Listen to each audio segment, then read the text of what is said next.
una sa lahat, after this press conference, uupo kami na mag-usap kung ano pa yung bagay na gagawin namin. Of course, may mga debates kami on how to address this. But nagkakaisa kami, and this is a warning to the Office of the Secretary General that we will file against a case against the office. In particular, i-discuss namin. As to the legal moves, again, mag-usapan namin after nitong ating press conference. Number two, in the case of Congressman Saldico, yes, he is willing to be a witness. Kung hindi man siya napayagan sa Blue Ribbon Committee na mag-zoom, and we have done that, alam niyo yan, under suspended rules, pinapayagan natin yan. Kung magagawa ito sa impeachment at naniniwala silang dapat malaman ang katotohanan, at syempre, bigyan din ang pagkakataon ng Presidente na sumagot dito sa mga charges na nandito, Saldico is willing to testify on our behalf doon sa graft and corruption issue at sa lahat na nalalaman niyang bigay ng pera maging yung pag-aayos ng budget in the program allocation. Regarding the Zoom, if you want a recent precedent na nag-Zoom testimony, I noticed because I was there as counsel for Cassandra Leong. Noon po may dalawang witnesses, si Rizon Tivero sa Senado. They were allowed to testify via Zoom. Yung isa nasa Thailand, yung isa nasa China. So, wag nilang sabihin hindi pwede kasi ginagawa nila pagka gusto nila. Meron po akong kaming pakiusap.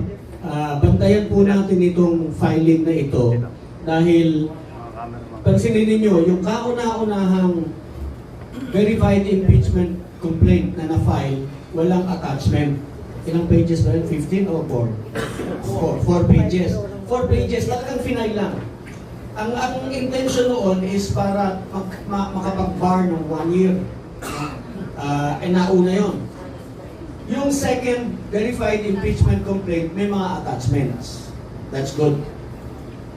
Pero nakita nila kung gaano karami yung aming attachments, pati yung akala ko mani yung sinatay.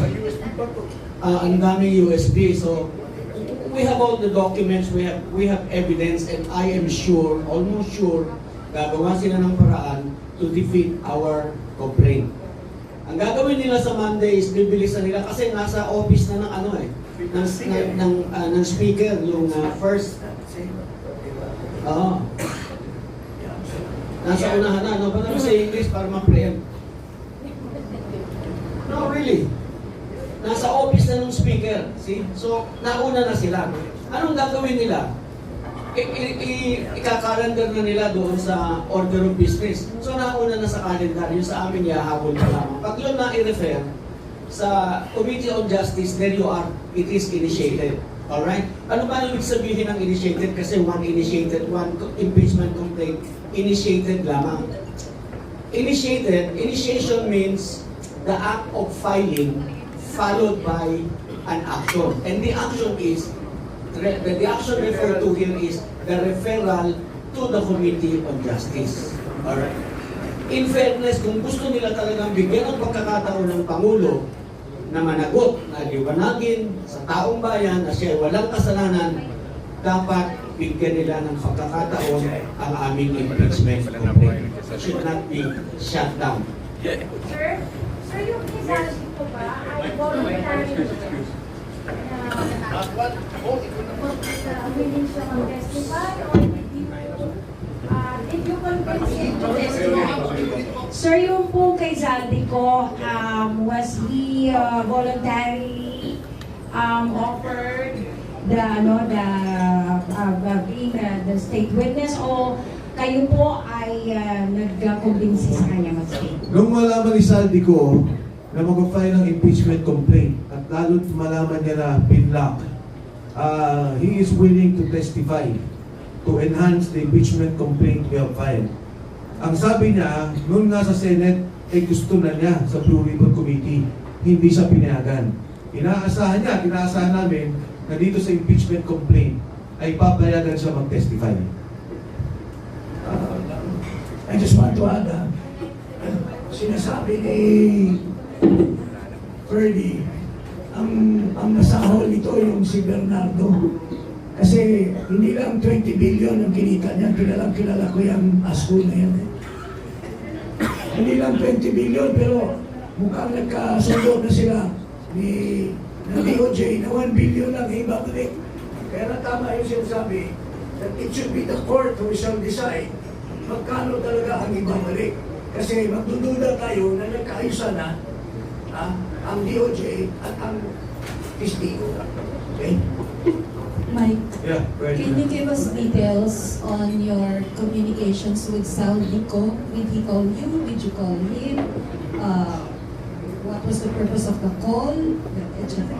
At a proper time, I will divulge. Pero ang primary sa akin is that he is willing to testify before the committee when asked. Kasi very critical yung kanya eh. As pointed out by Attorney Tomasio and then all the lawyers here, personal knowledge yung kanya. Nag-deliver siya nung sa 25 billion, nag-deliver siya sa Tamarind ng 800 and 200 million.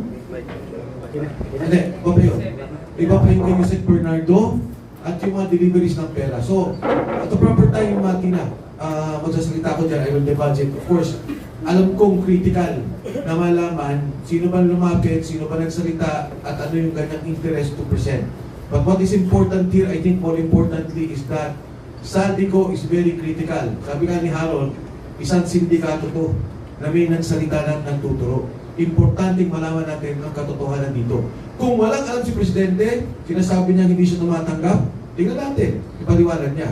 Pero Saldico is very clear about it and very direct on the bribery at yung pagbibigay niya ng delivery ng pera kay Pangulong Bongbong Marcos. Clarification lang. Saan siya matitestify? Blue Ribbon? Or sa impeachment sa House Committee on Sa Justice? impeachment complaint na. Once inalaw nila to and we are given a chance to consolidate and to have the witnesses, Saldico will be one of our major witness. Add ko lang bakit si Saldico is the best witness sa kickbacks issue ng aming complaint. He is a co-conspirator and under the rules of evidence, a co-conspirator can be presented as a witness. Kaya hindi nila pwedeng sabihin walang alam si Saldico. Siya ang may alam. And besides, he's the former chair of the Appropriations Committee of the House of Representatives. Klaro yan.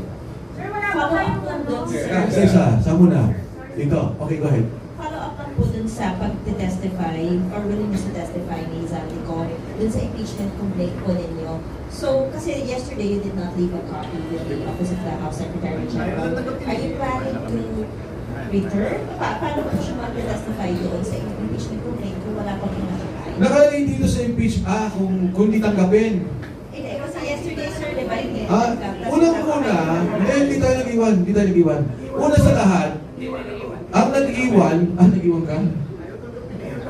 Oh, anyway, ang point kasi kahapon, parang nung nag-iwan, tumawag ko kay Makabayan Black, sa isang kasama nila. Sabi ko, ano nangyari? Sabi nila, in fact, one congressman who is part of us, or part of the impeachment complaint, called us up. Sabi niya, hindi tinanggap yung kay Makabayan Black. So, hindi tinanggap? Posible ba? Sabi niya, hindi ko alam eh. Pero nag-usap sila sa loob. So, tinawagan ko si anyway, tinawagan ako doon. Sabi niya, hindi tinanggap, and nandun kami sa loob. Sabi ko, ano, pwede ba? Sabi niya, nagtataka na nga rin kami. So, nung kami na ipababa, sabi niya, sige, pag tinanggap yung impeachment ninyo, susunod kami. Sabi ko, anong ginawa ninyo? Nag-iwan kami. Sabi nila sa amin, anong gagawin ninyo? Sabi ko, kung mag-iiwan kami, walang saysay dahil baka ipasura lang nila. No one wants to sign, no one wants to recognize. Although, magaling naman yung mga abogado natin, we took video, we took photos to show that we were there. In fact, si Atty. Manning, nilalapag yung mga papel namin, pati evidences, yung evidence, sabi ko, Atty. Manning, ba't mo ginagawa yan? Paano kung hindi tanggapin? Which nangyari nga. Hindi nga tinanggap. We were tendering. Sa ang complaint, you mean you're going to refile it before the office? Pag-usapan namin after nito. What action to take? I-add ko lang yung ginawa namin as explained by former Congressman Secretary Mike, we tendered the complaint and ilatag namin may ebidensya pati yung complaint. In the constitutional sense, not physical, legal, we have already submitted a complaint in the constitutional sense. May constitutional violation si Secretary General Garapin. Kaya whether we left a copy or did not, we already tendered the submission of our complaint. Now the ball is in the hands of Garapin. And we will file charges against her. Okay. Sir, kasi diba you said Zaldico is willing to testify. Now you don't have a complaint.